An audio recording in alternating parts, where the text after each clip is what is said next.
예수께서 한 곳에서 기도하시고 마치심에 제자 중 하나가 여짜오되 주여 요한이 자기 제자들에게 기도를 가르친 것과 같이 우리에게도 가르쳐 주옵소서. 예수께서 이르시되 너희는 기도할 때 이렇게 하라. 아버지여 이름이 거룩히 여김을 받으시오며 나라가 임하시오며 우리에게 날마다 일용할 양식을 주시옵고 우리가 우리에게 죄지은 모든 사람을 용서하오니 우리 죄도 사하여 주시옵고 우리를 시험에 들게 하지 마시옵소서 하라. 또 이르시되 너희 중에 누가 벗이 있는데 밤중에 그에게 가서 말하기를 벗이여 떡 3덩이를 내게 구워달라. 내 벗이 여행 중에 내게 왔으나 내가 먹일 것이 없노라 하면 그가 안에서 대답하여 이르되 나를 괴롭게 하지 말라. 문이 이미 닫혔고 아이들이 나와 함께 침실에 누웠으니 일어나 내게 줄 수가 없노라 하겠느냐. 내가 너희에게 말하노니 비록 벗됨으로 인하여서는 일어나서 주지 아니할지라도 그 간청함을 인하여 일어나 그 요구대로 주리라. 내가 또 너희에게 이르노니 구하라 그러면 너희에게 주실 것이요 찾으라 그러면 찾아낼 것이요 문을 두드리라 그러면 너희에게 열릴 것이니 구하는 이마다 받을 것이요 찾는 이는 찾아낼 것이요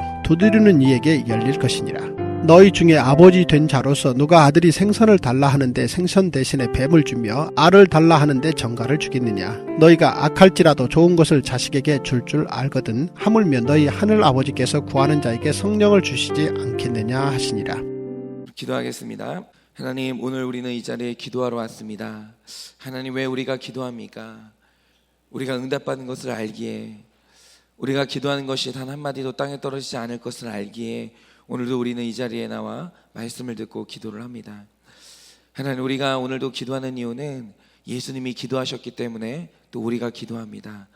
오늘도 우리가 기도하는 이유를 찾고 또 우리의 기도에 대한 믿음을 다시 한번 새롭게 하고자 오늘 이 자리에 나와 말씀을 듣고자 하오니 주님의 기도를 배우게 하여 주시고 응답받는 기도를 배우게 하여 주시고 우리 또한 기도에 응답을 누리는 인생이 될 수 있도록 오늘 말씀 가운데 역사하여 주시옵소서. 주님께서 말씀하시면 듣겠습니다. 예수님의 이름으로 기도드립니다. 아멘. 네, 오늘 제가 그 기도에 대한 오늘 말씀을 이제 큐티를 할 텐데요. 그런데 조금 후에 이제 설명을 하겠지만 누가복음은 특별히 이제 사복음서 중에서도 누가만 집중적으로 조명하는 핵심 주제가 몇 가지가 있습니다. 그런데 그 중 하나가 기도라는 주제예요. 그러니까 이게 이 누가복음이 제가 말씀드렸지만 이 누가복음이 나중에 사도행전이라는 제2권으로 넘어가기 때문에 이 사도행전과 누가복음을 이어주는 이 다리 역할을 하는 주제가 기도와 성령이거든요. 그렇기 때문에 이 기도가 굉장히 중요하기 때문에 오늘 사실은 오늘 본문의 말씀을 오늘 다 할 수는 없습니다. 그래서 내일과 이어서 할지 아니면 오늘로 마칠지 한 가지만 보게 될지 모르겠지만 오늘 한번 이제 보도록 하겠습니다. 누가가 이 기도에 대한 주제를 굉장히 중요하게 생각하는데 그러면 이제 얼마만큼 예수님의 기도에 대해서 집중을 하는가. 자, 오늘 말씀 1절을 보시면 오늘 기도의 가르침이 왜 시작되고 있습니까? 제자 중에 하나가 요청하기를 우리에게 기도를 가르쳐 달라고 요청을 해요. 그런데 복음서를 이제 쭉 읽어봐도 예수님이 알아서 필요한 가르침을 주는 게 가르침의 일반적이에요. 그러니까 예수님이 이게 필요하다 싶으면 그냥 가르침을 주시는 거죠. 그런데 유일하게 제자가 먼저 가르침을 요청했던 주제가 뭐냐? 그게 기도예요. 그러면 왜 오늘 무명의 제자는 축기 방법도 아니고 저는 그거 가르쳐 달라고 할 것 같은데 기적을 일으키는 방법도 아니고 병의 치유도 아닌 기도를 알려달라고 했는가? 이유는 1절 초반에 그 이유가 있습니다. 그게 뭐냐면 예수님이 한 곳에서 기도하셨어요. 그런데 그 기도를 마치자마자 그걸 본 제자가 기도법을 알려달라고 하는 거예요. 이 말 뜻이 뭐냐면 제자들이 예수님의 일상 가운데서 가장 많이 목격한 게 뭐냐면 그게 기도였던 게 틀림이 없는 거예요. 계속 보는 게 뭐냐면 예수님이 기도하는 걸 본 거예요. 그런데 중요한 건 이거죠. 누가복음의 내용을 쭉 보면 단순히 기도하시는 횟수가 많아서 그게 인상적이었을까 이거예요. 기도하는 횟수를 많이 봤기 때문에 단순히 그것 때문에 제자들이 기도를 배우고 싶어 했을까? 그게 아니라는 거죠. 누가가 예수님의 기도에서 포착해낸 굉장히 중요한 영적인 사실이 뭐냐면 예수님의 삶에서 일어나는 모든 거룩한 사건들은 반드시 기도 이후에 일어났던 거예요. 기도 이후에는 어떤 일이 일어나는 것을 봤던 거예요. 이게 중요한 겁니다. 여러분, 모든 거룩한 사건과 기도의 연관성이라는 것은 사복음서의 제자 중에 유일하게 누가가 그 중요성을 포착해요. 이 두 가지가 연결되어 있다는 거죠. 예를 들어 보면 예수님의 공생의 문을 열었던 신비한 사건이죠. 예수님이 요한에게 물 세례를 받습니다. 그런데 다른 사람들은 물 세례만 받는데 그날 예수님에게만 일어난 놀라운 일이 뭡니까? 비둘기 같은 성령이 임하시면서 이는 내 사랑하는 아들이라는 하나님의 선포가 일어나요.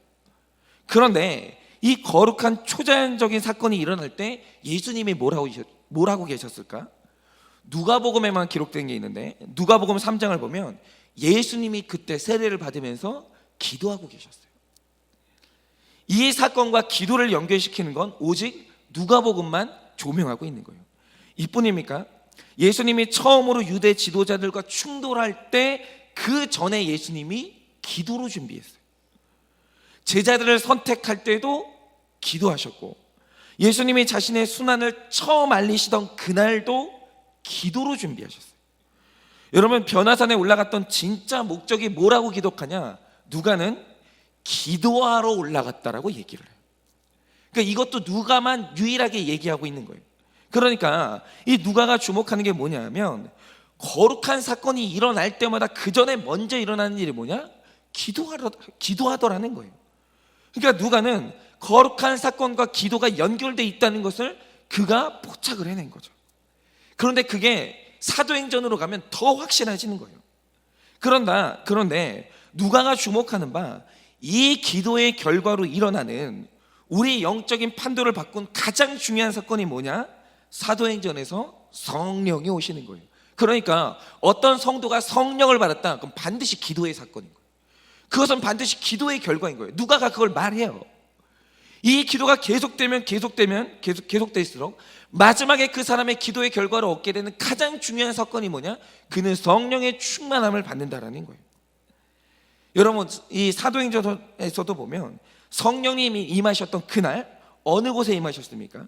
마가의 다락방에서 120명의 사람들이 한 곳에 모여 기도하고 있을 때 구약시대 사람들은 상상도 하지 못했던 성령님의 임재가 그날 일어난 거예요.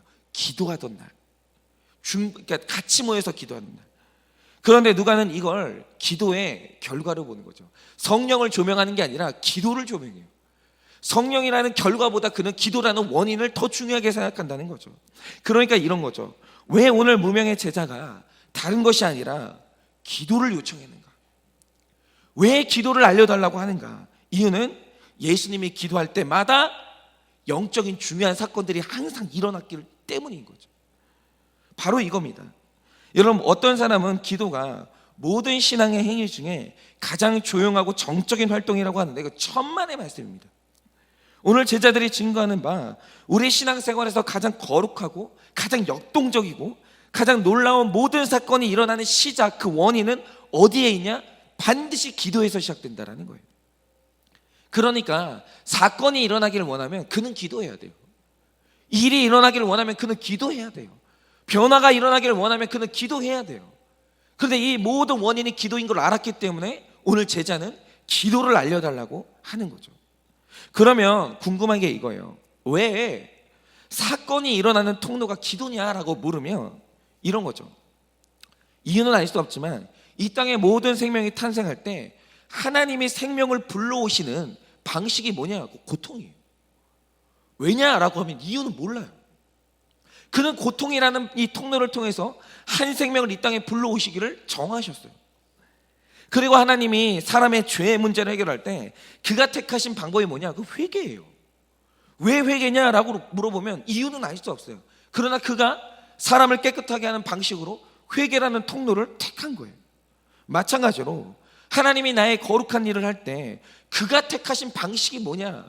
그가 이 땅 가운데 그의 일을 이루시는 그 불러오는 방식이 뭐냐? 그거는 하나님은 성도가 기도할 때 일하기를 원하세요. 기도, 그것은 하나님이 자기 일을 할 때 그 택하신 방식이에요. 그래서 하나님의 사건이 일어나는 현장에는 반드시 거기에 먼저 기도하는 한 사람이 있어요. 한 사람이 있고 그 다음에 사건이 오는 거예요. 기도하는 사람이 없는데 사건이 일어날 리가 없는 거죠. 그래서 하나님은 반드시 성도가 기도하기를 원하시고 또 응답될 만한 바른 기도를 원하시는 건데요.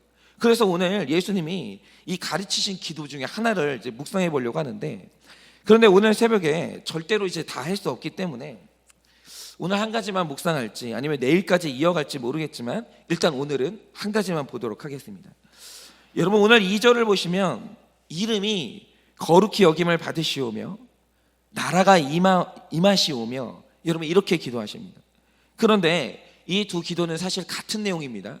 그의 이름이 거룩히 여김을 받으면 그의 나라가 임하고 통치가 임하는 것이죠. 그런데 사실 이름이 거룩히 여김을 받으시오며 라는 기도가 사실 우리가 기도하는 모든 내용들 중에 가장 갈망하고 있는 기도라는 사실을 아십니까? 여러분, 이 기도의 원래 뜻이 뭔지 아세요?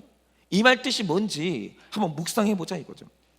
여러분, 하나님의 이름이 거룩히 여김 받는다는 말의 뜻은 뭐냐면 모든 사람들에게 여호와 하나님이 유일한 하나님, 정말 믿을 만한 분으로 인정받는다라는 뜻이에요.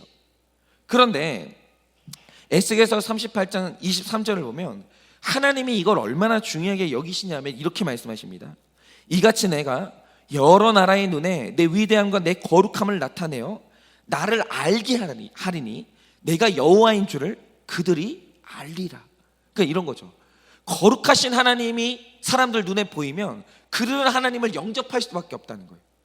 하나님의 거룩함이 비춰지는 날, 드러나는 날, 한 사람은 반드시 여호와 앞에 돌아와요. 그런데 이 하나님이 오늘 원하시는 게 뭐냐면 믿는 자들의 눈에 하나님의 거룩함이 나타나고 한 사람이 구원받기를 원하시는 거죠. 근데 중요한 게 이거예요. 하나님은 오늘도 자신의 거룩함이 믿지 않는 자들의 눈에 나타나기를 원하는데, 그럼 그 나타나는 방식이 뭐냐라는 거예요. 언제 하나님의 거룩함이 사람들 눈에 보이죠? 그거는 언제 사람들 앞에서 하나님의 이름이 불신받고 언제 조롱당하는지를 알면 자연스럽게 드러나는데, 여러분이 한번 생각을 해보세요. 세상 사람들이 언제 하나님을 가장 무시하던가요? 세상 사람들이 언제 하나님을 가장 조롱하던가요? 그건 방법은 딱 하나예요. 그게 뭐냐면 세상 사람들이 하나님에게 실망하는 방법은 딱 하나, 하나님을 믿는다는 사람들이 죽을 때까지 안 변하는 모습을 보여주면 돼요. 믿는 사람의 혈기가 죽을 때까지 안 변할 때, 안 믿는 사람들은 하나님의 이름을 무시해요. 믿는 사람의 인색감과 탐욕이 죽을 때까지 안 변하면 안 믿는 사람은 하나님의 이름을 조롱해요. 그러니까 하나님의 무기력함, 하나님에 대한 불신, 이게 어떻게 나타나냐면 그건 사람을 통해서 나타나요. 안 변하는 사람을 통해서 하나님은 조롱받는 거예요. 그러니까 만약에 내 가정에, 내 직장에, 내 인간관계 속에서 하나님의 이름을 조롱하고 무시하는 사람이 있다. 그럼 이유가 뭐냐? 오늘도 변하지 않고 있는 나 때문인 거예요. 그거 틀림없어요. 변하지 않는 나라는 사람의 변하지 않는 모습을 봤기 때문에 하나님의 이름이 오늘 조롱을 받는 거죠. 그런데 반대로 에스겔서를 보면 이 백성이 하나님의 위대함과 거룩하심을 언제 인정하게 됩니까? 답은 앞의 답과 정반대예요. 죽어도 안 변할 것 같은 사람이 변할 때, 이상하게도 사람이 변하면 세상은 변화된 사람 안에서 하나님의 거룩함을 봐요. 하나님의 능력을 본단 말이죠. 그래서 에스겔서 36장 26절을 보면 하나님이 세상에 거룩하게 나타나기 위해서 먼저 하시는 작업이 있어요. 그게 뭐냐면 한 사람을 택해서 새 마음과 새 마음과 나의 영을 택한 사람 안에 부어버리는 거예요. 왜요? 죄인이 거룩하게 변해야, 예수를 믿는다 하는 사람이 변해야 안 믿는 사람이 그 변하는 모습에서 하나님을 보기 때문이에요. 여러분, 하나님의 이름이 거룩하게 여김받는 다른 방법이 없어요. 그 변해야 돼요. 하나님의 사람이 변해야 돼요. 정말 이상한 게 교회를 다니면서도 제가 이제 들은 게 뭐냐면 그 교회를 지금 다니고 있는데 서로 한 부부가 있는데 가장 좋아하는 취미가 뭐냐면 맥주 한잔 하는 걸 그렇게 좋아하는 이제 부부가 있어요. 그런데 이분들이 어느 날 말씀을 듣고 둘 다 술을 끊기로 결정을 한 거예요. 그런데 주변 사람들은 다 알거든요. 그 부부가 그 맥주를 얼마나 좋아하는지 다 알아요. 다 아는데 이제 이 두 사람이 끊은 거죠. 그런데 한 번은 이제 두 사람이 이제 지인들과 같이 휴가를 갔는데 지인들이 그렇게 권하는데 이 두 사람이 술을 끝내 안 마셨다는 거예요. 끝내. 그렇게 좋아하던 사람이 술을 끊은 거예요. 그런데 잘 보세요. 두 사람이 술을 끊었죠. 근데 이상한 게 뭐냐면 사람들이 술 끊은 두 사람을 보고 너희들 술 끊었구나, 별나다 이러는 게 아니라 그 사람들이 했던 말이 뭐냐면 이거예요. 야, 하나님이 살아 계시긴 한가 보다 이러더라는 거예요. 직접 전에 들은 말이에요. 제가. 그러니까 자기들이 변했더니 내 주변 사람들이 하는 말이 뭐냐면 그때 처음으로 그 말 들었다는 거예요. 야, 하나님이 살아 계시긴 한가 보다. 그게 이상한 거예요. 이상하게도 안 믿는 사람들은 믿는 자의 변화를 통해서만 하나님을 봐요. 그 이상하죠. 여러분, 그러니까 이런 거죠. 오늘 기도 있죠.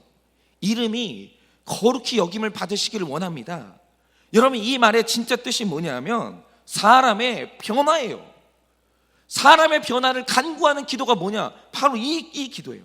여러분, 이 기도의 진짜 뜻은 뭐냐면 주님, 내 배우자가 변화하게 해달라는 기도이고 내 자녀가 변화하게 해달라는 기도이고 우리 목사님, 우리 성도가 변화하게 해달라는 기도이고 궁극적으로 내가 변하게 해달라는 기도가 뭐냐? 이 기도예요. 여러분, 이 기도가 이루어지는 방법은 딱 하나예요. 믿는 자가 변해야 돼요. 그거 말고는 하나님의 거룩함이 이 세상 가운데 나타나는 다른 방법이 없거든요. 여러분, 그런데 이상하죠. 우리가 날마다 이 기도를 해요. 목이 터져라 기도하는 내용이 뭡니까? 주님, 내 배우자 좀 변화시켜 주세요. 주님, 내 자녀 좀 변화시켜 주세요. 주님, 우리 성도, 우리 목사님 좀 변화시켜 주세요. 여러분, 우리가 날마다 이 변화에 대한 기도를 한다는 거죠. 여러분, 우리가 사람 변하는 거 말고 더 소원한 게 뭐가 있어요? 늘 우리는 변화를 놓고 기도한다는 거죠. 그런데 이상한 건 우리는 지금까지 늘 변화를 놓고 기도했는데 응답이 없는 거예요. 왜냐라는 거죠. 이유가 뭐냐면 기도의 내용은 변화가 맞아요. 근데 문제는 뭐냐면 사람이 변해야 되는 이유가 잘못된 거예요. 오늘 말씀이 말하는 건 뭐냐면 왜 사람이 변해야 되는지 그 이유를 기도하라는 거거든요. 그런데 그 이유가 완전히 잘못된 거죠. 여러분, 솔직히 우리가 배우자의 변화를 놓고 일평생 기도해요. 그럼 기도할 때 그 변화의 목적이 뭡니까? 왜 그는 변해야 되죠? 이유가 뭐냐면 어떤 변화든 간에 나에게 좋은 변화를 요구하는 거예요. 나에게 좋은 변화. 그러니까 이런 거죠. 무뚝뚝한 배우자가 자상한 배우자로 변하기를 기도하고 밤낮 밖으로 싸돌아다니는 이 배우자가 이제 좀 집으로 돌아오게 해달라고 기도하고, 여러분, 무능한 배우자가 유능한 배우자로 변하기를 기도해요. 여러분, 이게 변화의 이유예요. 나도 차는 거죠. 나에게 좋은 변화를 늘 요구하는 거예요. 우리는 자녀의 변화도 마찬가지입니다.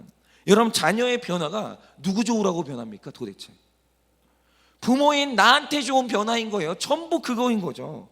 하루 종일 게임하는 자녀가 공부하는 자녀로 변하기를 기도하고, 절대 순종하지 않는 자녀가 갑자기 말 잘 듣는 자녀로 변하기를 기도해요.